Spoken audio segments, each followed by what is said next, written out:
ऊंचे ख्वाबों के लिए दिल की गहराई से काम करना पड़ता है। यूं ही नहीं मिलती सफलता, किसी को मेहनत की आग में दिन रात जलना पड़ता है। मैं डॉक्टर निधि चतुर्वेदी और आज हमारे साथ हैं आरएएस 2018 के सेलेक्टेड कैंडिडेट कान्हा जांगीड़। तो आइए जानते हैं क्या कहते हैं आरएएस 2018 के सेलेक्टेड कैंडिडेट। कान्हा, आपको आपकी सफलता के लिए प्रज्ञान आरएएस एकेडमी की तरफ से बहुत बहुत बधाई व शुभकामनाएं। Thank you very much. आपका फर्स्ट अटेम्प्ट है आरएएस का, जी मैम। तो जिस दिन रिजल्ट आया होगा थोड़े नर्वस भी होंगे। बिल्कुल मैम। बेचैनी भी होगी। जी बिल्कुल मैम। तो जब रिजल्ट आया तो कैसे पता चला और क्या प्रतिक्रिया, क्या भावनाएं थी उस समय मन की? जी मैम, जैसा कि सारे एस्पायरेंट्स के साथ हुआ था, 13 जुलाई मॉर्निंग से ही जैसा होता है कि धड़कनें बढ़ रही थी, लग रहा था कि वक्त जो है रुक सा गया है और हर घड़ी हर क्षण बार बार जो है घड़ी पर नज़र जा रही थी, बार बार टाइम देख रहा था मैं। और अपनी नर्वसनेस को कम करने के लिए ग्रुप्स में चैट कर रहे थे हम सारे कैंडिडेट्स। कहीं ना कहीं ऐसा लग रहा था कि पता नहीं क्यों ये समय जल्दी क्यों नहीं निकल रहा है। और 5 बजे के बाद मैं अपना लैपटॉप खोल के बैठ गया और कंटिन्यूसली अराउंड 10:30 तक मैंने लगभग अगर मैं रफली अगर एक एस्टिमेट बताऊं तो 400 बार मैंने आरपीएससी के पेज को विजिट किया था और बार बार देख रहे थे कि अब रिजल्ट आने वाला है, अब रिजल्ट आने वाला है। लोग ग्रुप में भी कई तरह के अपडेट डाल रहे थे। अराउंड 11 बजे के बाद रिजल्ट आया और अचानक से जैसे ही मेरे एक फ्रेंड ने मुझे बताया कि रिजल्ट अपलोड हो गया है, एक पल को तो विश्वास नहीं हुआ। लेकिन जब मैंने अपना लैपटॉप फिर से ऑन किया और वेबसाइट को रिफ्रेश किया, उस पर दिखाया कि भाई फाइनल रिजल्ट आ चुका है, वो पल ऐसा था कि मेरे लिए सब कुछ ठहर सा गया था। बस हाथ पैर कांप रहे थे कि क्लिक करूं या नहीं करूं। और मैंने क्लिक किया और पीडीएफ फाइल खुली और फिर मैं अपना रोल नंबर सर्च कर रहा था और सर्च करते ही रोल नंबर और मेरे को मेरा रोल नंबर वहाँ दिखा। तो और उसके सामने मैंने रैंक देखी, मेरी 100th रैंक है। एक पल के लिए मानो सब कुछ बदल सा गया हो। मुझे लगा कि कुछ चीज़ें ख़त्म हो चुकी हैं और एक नए युग की शुरुआत हो चुकी है मेरी लाइफ में। तो वो एक ऐसा पल था कि मैं समझ नहीं पा रहा था कि ये जो खुशी मुझे हुई है वो खुशी नहीं कहूँगा, मैं इसको एक्सटेसी बोलूँगा कि सब कुछ मतलब जैसा होता है कि भगवान से भक्त का मिलना होता है, वो वाली फीलिंग मेरे अंदर आ रही थी। और बस मैं ये समझ नहीं पा रहा था कि ये अब इसको किसके साथ शेयर करूँ। मैंने सबसे पहले मम्मी पापा को फ़ोन किया, वीडियो कॉल पे लिया, फिर भैया को और इन सबको फ़ोन पे जोड़ा। और जोड़ने के बाद एक पल के लिए मैं रुका, मैंने खुद को कंट्रोल किया। फैमिली वाले भी थोड़ा ऐसे नर्वस हुए कि ये चुप क्यों है, कुछ बोल क्यों नहीं रहा, क्योंकि उससे पहले काफ़ी कॉल वो कर चुके थे। बिल्कुल। तो मैं उनको बार बार यही कह रहा था जब रिजल्ट आएगा तो मैं बता दूंगा। बट वो जो जैसा मैं चुप उनके बीच बैठा था तो उन्हें भी लगा कि पता नहीं क्या कुछ गलत तो नहीं हुआ है। और फिर सडनली मैंने अपनी खुशी जाहिर की तो लिटरली मतलब मेरी फैमिली मेम्बर्स की आंखों में और मेरी आंखों में तक भी खुशी के आंसू थे उस समय। तो वो फीलिंग बहुत ही अच्छी थी, बहुत ही अलग थी। और जिस तरह से मैंने कहा कि एक नए युग की शुरुआत हुई है, पिछले 8 से 10 दिन में मैंने ये देखा है कि सब कुछ बदल सा गया है। ना केवल मेरे लिए बल्कि समाज के लोगों का जो मेरे प्रति नज़रिया है, समाज के लोगों का जो मेरे फैमिली के प्रति जो नज़रिया है, तो वो एक बहुत बहुत बड़ा चेंज लेकर के आ रहा है। मुझे लगता है कि किसी भी व्यक्ति की लाइफ में अगर इस तरह का चेंज आता है तो वो शब्दों में तो निश्चित रूप से बयां नहीं हो पाएगा और शायद मैं भी इसको ना बयां कर पाऊँ। मतलब जो इतने सालों से आपने तपस्या की थी वो तपस्या सफल हो गई है। जी बिल्कुल मैम, इसको इस तरह से कहा जा सकता है क्योंकि आरपीएससी के जब खासकर हम आरएएस भर्ती की परीक्षा की बात करते हैं तो एस्पिरेंट्स के सामने एक बड़ी चुनौती ये होती है कि पता नहीं कितना लंबा समय ये खींच जाएगी और ये काफ़ी फ्रस्ट्रेशन उनके बीच लाता है, काफ़ी नर्वसनेस उनके बीच लेकर के आता है। तो मेरे लिए बिल्कुल ये ऐसा ही था कि मैं एक तपस्या कर रहा था और भगवान खुश होकर के एकदम से सामने प्रकट हो गए हैं। हालांकि लंबा समय लगा, बट जिस मोमेंट रिजल्ट आया उस समय सब कुछ भूल चुका था मैं कि ये 3 से 3.5 साल जो मैंने यहाँ निकाले हैं, किस तरह निकाले हैं, वो मेरे लिए एकदम मायने नहीं रखते थे। वो क्षण, वो पल मेरे लिए मायने रखता था जिस पल वो रिजल्ट आया था। कान्हा, आपने अपने फर्स्ट अटेम्प्ट में ये एग्जाम क्लियर किया है, किस स्ट्रेटेजी से आपने इस एग्जाम की तैयारी की, प्लीज अपने व्यूअर्स के साथ शेयर करिए। मैम, जैसा कि आरएएस एग्जाम के लिए जो भी एस्पायरेंट्स हैं उन सभी को इसका पैटर्न पता है कि पहले प्री एग्जाम होता है, उसके बाद मेंस का एग्जाम होता है और उसके बाद आपको पर्सनैलिटी टेस्ट के साथ गुजरना पड़ता है और उसके बाद फाइनल जो मेरिट बनती है। तो हर एक जो स्टेज है उस स्टेज पे हमें एक अलग अलग स्ट्रैटेजी को फॉलो करना होगा। और इस संबंध में अगर देखूं तो मैं प्री में हम देखते हैं कि कहीं ना कहीं फैक्चुअल डेटा जो होता है और जो किसी भी स्कीम या किसी भी योजना से हम बात करें तो उसमें जो उसकी मुख्य मुख्य बिंदु होते हैं उनसे क्वेश्चंस पुट अप होते हैं, तो वहाँ हमें फोकस ज़्यादा करना होता है। जबकि मेंस एग्जाम की बात करें तो हमें किसी पर्टिकुलर पॉइंट पर या पर्टिकुलर टॉपिक पर हमारे व्यूज़ क्या हैं, सही और गलत दोनों के बारे में हमें पता होना चाहिए। और अगर हम अपने आप को अच्छे से रिप्रेजेंट कर पाते हैं मेंस में, क्योंकि जैसा कि हम देखते हैं कि आरएस की एग्जाम में वर्ड लिमिट होती है और अलग अलग सेगमेंट्स बने हुए हैं जहां 15 वर्ड्स, 50 वर्ड्स और जो 100 वर्ड्स की क्वेश्चंस या 150 वर्ड्स की क्वेश्चंस यहाँ हम देखते हैं। तो एक स्टूडेंट्स के लिए ये बहुत बड़ी मुश्किल की बात होती है कि किस तरह से वो क्वेश्चंस के पैटर्न में अपने आप के जो नॉलेज है उसको फिट बैठाए। तो मुझे लगता है कि हर एक क्वेश्चन का अपना एक डिमांड होती है। उस डिमांड को समझने के लिए मेंस के एग्जाम में हमें चाहिए कि हम क्वेश्चंस को ब्रेक करें और क्वेश्चन को ब्रेक करके वो हमसे क्या चाहता है, वो हमसे क्या पूछना चाहता है, उस क्वेश्चन पर हम फोकस करें और उसके बाद हम अपना आंसर राइटिंग की प्रैक्टिस करें। जैसे मैंने खुद ने भी इसी प्रकार से किया था।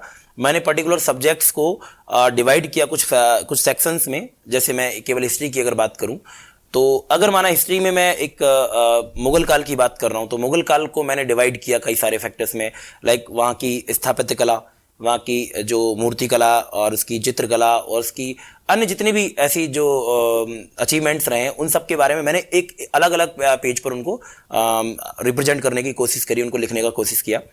और जब कंप्लीट डेटा लिख लिया उसके बाद मैंने एक समराइज वे में एक नया क्वेश्चन बनाया अपने आप से और उसमें पूरी कला के ऊपर जो मुगल काल से जुड़ी थी उसके ऊपर जो अपने विचार रखने का प्रयास किया। उसमें मैंने हर सेक्शन से जो कुछ पॉइंट्स थे उनको वहां इनपुट डालने की कोशिश की। तो इससे एक जो नया आयाम मेरे अंदर जुड़ा, एक नई समझ मेरे अंदर विकसित हुई कि किस तरह से जैसे गागर में सागर भरने वाली बात होती है क्वेश्चंस में, वो मैं कर पाया। और मेंस के लिए तो मैं सारे कैंडिडेट्स जो भी अब नए एस्पायरेंट्स हैं उनके लिए यही एक राय दूंगा कि आपको ज़्यादा से ज़्यादा प्रैक्टिस करनी है, ज़्यादा से ज़्यादा आंसर राइटिंग करनी है। और जैसा कि आप पाएंगे भी कि एक ही क्वेश्चन की आंसर राइटिंग जब आपने आज की है और उसी क्वेश्चन की अब आंसर राइटिंग जब आप कल करोगे तो उसमें काफ़ी बड़ा डिफरेंस आपको देखने को मिलेगा। दिन प्रतिदिन आपके जो आंसर्स हैं उनमें एक नया निखार आएगा। आप आंसर्स को या तो अपने फ्रेंड्स के साथ या अपने जो टीचर्स हैं उनके साथ इवेल्यूट करवाइए, या कोई भी नहीं है तो आप खुद भी उसको इवेल्यूट कर सकते हैं और क्वेश्चन की डिमांड के अनुसार आप उसमें मार्किंग करिए। और मैं कहता हूं अपने आप को थोड़ा कम ही आग करके चलिए ताकि और सुधार की गुंजाइश हमेशा बनी रहे। नेक्स्ट पार्ट आता है इंटरव्यू का। और इंटरव्यू के बारे में मैं देखता हूं मैम कि बहुत सारी भ्रांतियां लोगों में फैली हुई हैं। कहीं ना कहीं मैं एक योगदान प्रज्ञान क्लासेस का इसमें देना चाहूँगा कि उन्होंने कई सारे जो कंसेप्ट्स पर मेरे जो मिसअंडरस्टैंडिंग थी उनको क्लियर किया और काफ़ी कंसेप्ट मेरे क्लियर किए। और बाकी कई मेरे फ्रेंड्स हैं, जैसे एक मैं नाम तक लेना चाहूँगा उनका क्योंकि क्रेडिट मुझे देना भी चाहिए। उन्होंने मेरे साथ जिस तरह का सपोर्ट मुझे दिखाया, जैसे ज्योति शर्मा है, सीमा है और कई और भी मेरे फ्रेंड्स हैं जैसे गोपाल है। तो इन सारे फ्रेंड्स ने भी मुझे काफ़ी सपोर्ट किया। इन्होंने मेरे साथ बैठ करके लाइव इंटरव्यूज़ लिए और मेरी गलतियां मुझे गिनाई, मेरे जो ड्रॉबैक्स थे वो मुझे गिनाए। तो फ्रेंड्स के साथ रह करके आप काफ़ी सारी चीज़ें सीख पाओगे, एक चीज़ तो यह है। दूसरा यह है कि जब कई सारी की मिसअंडरस्टैंडिंग है कि जैसे कई बार हम देखते हैं कि किसी फ्रेंड ने कोई अच्छी हॉबी लिखी है, वो हॉबी हमारी है नहीं, बट फिर भी हम जिज्ञासावश या हम समझ लें कि एक शो ऑफ के कारण हम उस दोस्त की जो हॉबी उसको कॉपी करने का प्रयास करते हैं। हम देखते हैं कि उसने बहुत अच्छा आंसर दिया और हम भी वही हॉबी लिख दें और हम भी ऐसे इंटरव्यू में अच्छा स्कोर कर पाएंगे। लेकिन मेरा मानना है कि जो इंटरव्यूइंग ऑफिसर्स हैं they are very qualified, they are very experienced, और अगर आप उनको ब्लफ करने की कोशिश करोगे तो आप कभी भी सक्सेसफुल नहीं हो पाओगे। तो खुद के साथ जस्टिफिकेशन अगर आपको करना है, खुद के साथ आपको एक अच्छा स्कोर वहाँ करना है, तो आपको खुद के साथ ईमानदार रहना पड़ेगा। और ईमानदारी के लिए जरूरी है कि आप जो भी इंफॉर्मेशन इंटरव्यू में दे रहे हैं, जो कुछ भी आप बता रहे हैं, आप उसके प्रति एकदम ऑनेस्ट रहिए। आपकी अगर हॉबी कोई भी नॉर्मल सी हॉबी है, इट्स ओके, होती है, कोई बड़ी बात नहीं है। हर व्यक्ति अपने आप में यूनिक होता है और वो अपनी उसकी पहचान होती है। तो आप वो पहचान भूलने का प्रयास ना करें, कॉपी करने की किसी को कोशिश ना करें। दूसरा, करंट अफेयर्स का पार्ट जो है वो बहुत ही इंपॉर्टेंट होता है, ना केवल प्रीलिम्स में, मेंस में, बल्कि इंटरव्यू में भी। और एक सिविल सर्विस के जो एस्पायरेंट होता है उससे ये एक्सपेक्टेशन की जाती है कि उसको एटलीस्ट देश दुनिया में जो कुछ भी करंट में चल रहा है उसके प्रति उसकी सजगता हो और उसके प्रति उसके कुछ विचार हो, मौलिक विचार उसके होने चाहिए कि वो किसी मुद्दे पर किस तरह से सोचता है। तो ये कुछ एक चीजें हैं जिन पर अगर हम फोकस करें तो निश्चित रूप से सफलता हमारे कदम चूमेगी। और अगर मैं पहले ही प्रयास में 100th रैंक लेकर के यहाँ तक आपके सामने प्रस्तुत हो पाया हूँ तो इसके पीछे कई सारे इन मुद्दों का जिन पर मैंने फोकस किया वो रहे हैं। और एक अंतिम बात मैं यहाँ कहना चाहूँगा, जो एस्पायरेंट बहुत ज़्यादा नॉलेज गेन करने के चक्कर में या बहुत ज़्यादा इन्फॉर्मेशन गैदर करने के चक्कर में रहते हैं वो कहीं ना कहीं धोखा खा जाते हैं। तो एक छोटा सा मूल मंत्र जो मेरा हमेशा से रहा, कम पढ़ो लेकिन अच्छा पढ़ो और उसको बार बार पढ़ो। यही एक चीज है जो आपके नॉलेज को स्टेबल बना के रखेगा, स्थायी बना के रखेगा और हमेशा आपके एग्जाम में काम भी आएगा और आपके कॉन्फिडेंस को भी डेवलप करके रखेगा। That's it.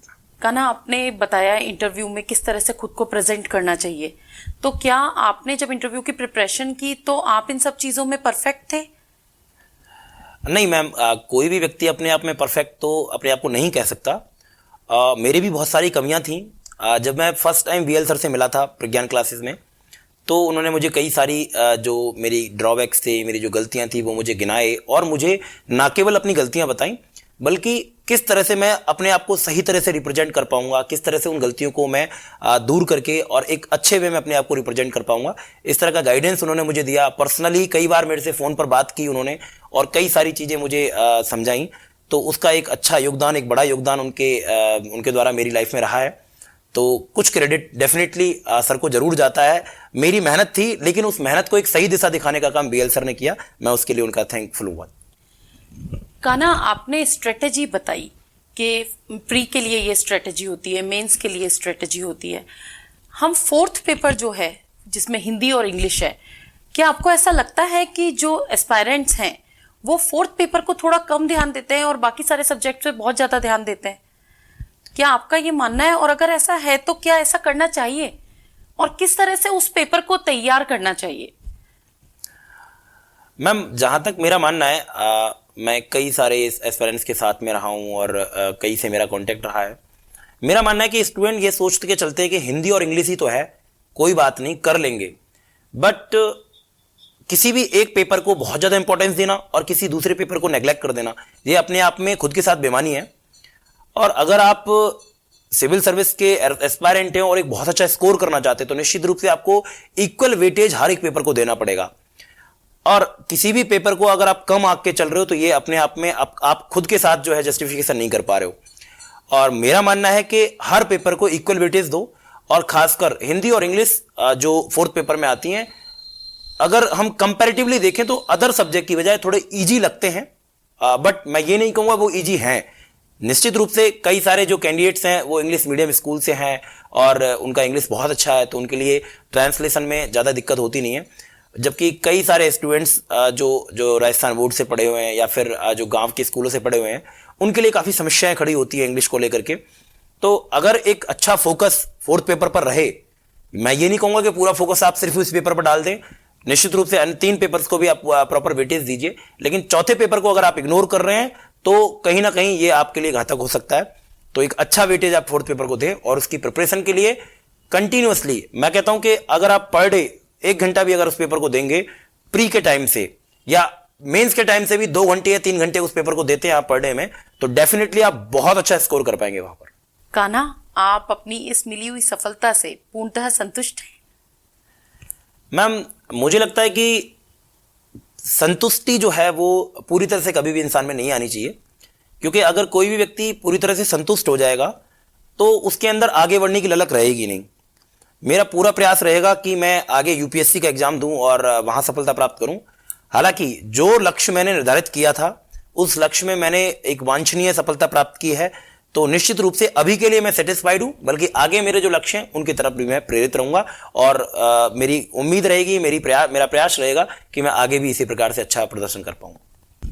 कान्हा, आपने बहुत मेहनत की और उस मेहनत का आज ये परिणाम है कि आप इतनी अच्छी सफलता के साथ यहाँ मौजूद हैं, सभी को की प्रेरणा बने हैं, थैंक यू। युवाओं की प्रेरणा बने हैं और सभी युवा आपकी तरह फर्स्ट अटेम्प्ट में आरएएस बनना चाहते हैं। जी मैम।